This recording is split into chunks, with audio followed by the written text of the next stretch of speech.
મિત્રો, જે વિદ્યાર્થીઓએ 12 સાયન્સ બાયોલોજી બી ગ્રુપ સાથે પાસ થયા છે એ વિદ્યાર્થીઓ કોમ્પ્યુટર એન્જિનિયર બનવા ઈચ્છતા હોય તો બની શકે ખરા? તમને લાગે સાહેબ આવો તો કેવો પ્રશ્ન, ન જ બનાવીને એના માટે તો એ ગ્રુપ જોઈએ.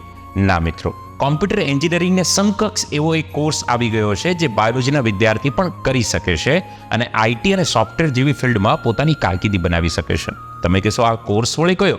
એ કોર્સનું નામ છે બીએસસી ઓનર્સ કોમ્પ્યુટર સાયન્સ.